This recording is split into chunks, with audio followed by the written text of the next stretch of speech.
Monday, ladies and gentlemen, on this program, comedian Paula Poundstone will be joining us, and we'll have all kinds of other wonderful stuff for you.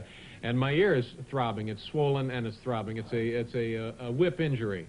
It's not too bad. You know, you don't have to put up with that. No, you're not injured now, are you? Well, no, I'm not. A little finger damage. My finger is feeling fine now. How's your ear feeling? Well, it's throbbing, and I need some sort of a salve or something administered.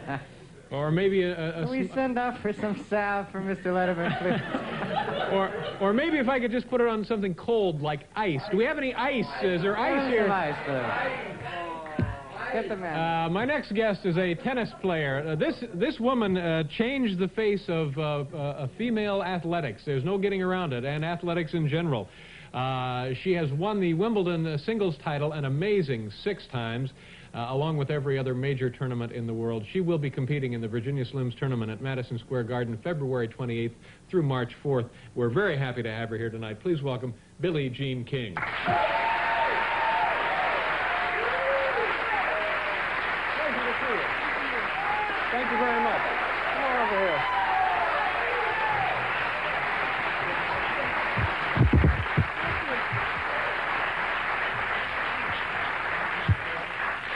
Thank you very much for being here, and I mean it when I spoke to you earlier. I have been watching you play tennis and have enjoyed you both on the court and what you stood for off the court as well for a long time. I thought you were going to say something else.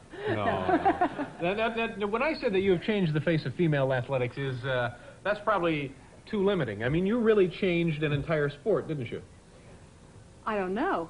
I wonder what Muhammad Ali would have to say about that. We'd have to ask him. He'll tell me. Yeah, but I mean, you went in with the attitude that women, for doing the same job, ought to be paid the same as men. The purses ought to be equal, right? No, actually, I don't believe in that. I believe in that you can do the best you can do in your marketplace.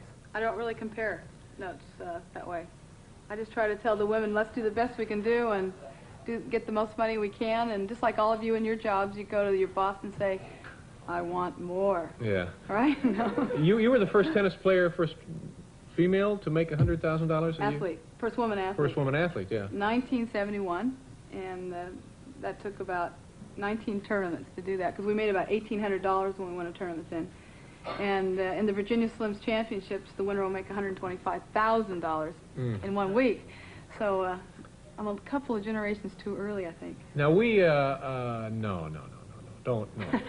we He said he's been watching me a long time. I said, that's because you're my age. Yeah, so, well, I probably am your age.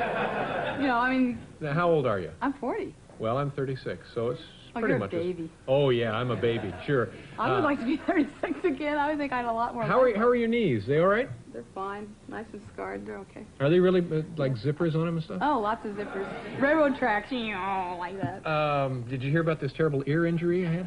What happened? Well, some guy came in here with a whip. It was just the ugliest thing we've ever seen. Cauliflower, he's in boxing. That's right. But you know, when I first started watching you play, it was you, Margaret Court, Yvonne Goolagong. He's dating himself. And Virginia Wade were the three or four that I remember. Right. And now there's just, like every 6 months, there's a new dozen young females playing tennis. That's true. We have about 2,000 women who want to play on the Virginia Slim circuit every year. And we can only really provide an opportunity of about 300 a week, maybe 150 to 300. Just depends on the situation. So we have Jenny tournaments certain places, and then we have the Virginia Slims regular circuit. Then we have qualifying tournaments, and then, you know, you start your local level and you go up that way, and that's the way you make it. Yeah. When you guys were first starting out to like you mentioned, you got $1,800. Was there something like appearance money that we hear a little bit about? That was before that. That was in the 60s when they used to say, they call you on the phone and say, hi, Billy, this is a promoter. Usually it was an official, you know, saying, oh, I'm going to have a tournament. How much money do you want? And in those days, if you could get $300 or a huge paycheck would be like $1,100. I mean, you'd really cashed in, and plus airfares and expenses. Yeah. That was a big deal. Yeah. So then when we had open tennis in 1968, that changed all that. We got rid of the hypocrisy and the dishonesty, and it was over the table. And then in 1971, with the Virginia Slim Circuit, we had an opportunity to play week in and week out. And that first year, we played for like $350,000. And in '84, this year, there'll be about $11 million for women's tennis. So that gives you an idea of the growth. Yeah. I want to ask you a little bit about recently we had the 10th anniversary of your match in the Astrodome. Oh, yes. Yeah, let's talk a little bit about that with Bobby Riggs and Billie Jean King. Bobby's not here, by the way. He isn't? No. Where is he? We got to go away for I'd a like to commercial. see him. We'll be right back.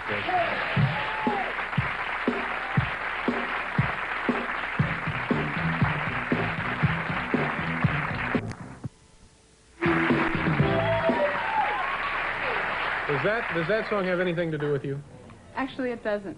It doesn't. No. Philadelphia Freedom was written for me by Elton John back in 1975. I don't know if you remember. It's been a few years, hasn't it? Absolutely remember it. Now, Anyway. But that was written about your World Team Tennis franchise, That's right? true, but Elton, we were riding in the limo to one of his concerts, and he said to me, I'm going to write a song for you, and I'm going to dedicate it to you. And I said, oh, sure, fine. You know, I'm thinking, sure, no way, Jose.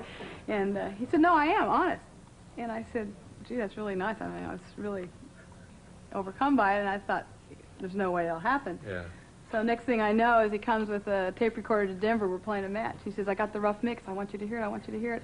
He's like a little kid. I mean, he's wearing our, you know, he says, come on. So we went in this old, filthy dressing room in Denver, and he played the rough mix. He says, how do you like it? And I said, what am I going to say? I hate it. I loved it. I mean, that was great. And he says, do you see that part where there's that beat? Every time you get angry and yell at umpires, that's what I want you to think about when you hear that. So I was... Did you get any money off the song? I don't deserve it. Well, you were the inspiration for it. He could, if the guy he had was, to do it. But if he was a gentleman, he would say, and by the way, I'm going to see to it that you get a little cut off. I think I'll tell him, but he just got married, so he's, you know, I mean, other things on his mind. Now, in '83, it was you and 30,000 people and Bobby Riggs in the Astrodome. 73? 73, I'm sorry. That's all right. And We're still now, hoping. looking back on that, what do you think of that now? Is that something you're proud of? Were you, Oh, I'm very proud of it, but I think the one thing that match did is put tennis on the map, not just women's tennis. And I think that was fantastic, and I think we had the biggest number of participants in tennis in 1974, and I think that match had a lot to do with it. Yeah, that A really... lot of new people got involved in the game and have stayed in the game because of that match. Yeah. And I have a lot of people come up to me and say, I hate you, I lost money, Sure. or I love you, you made me some money, and I know exactly what they're going to talk about. No, yeah. You're terrific. Good luck in the garden, and, Well, and good luck with whatever you do. I love the band. I just like to say thank you. Thank you, Billie Jean. Billie Jean King, ladies and gentlemen. We'll be back with Roy Blunt Jr.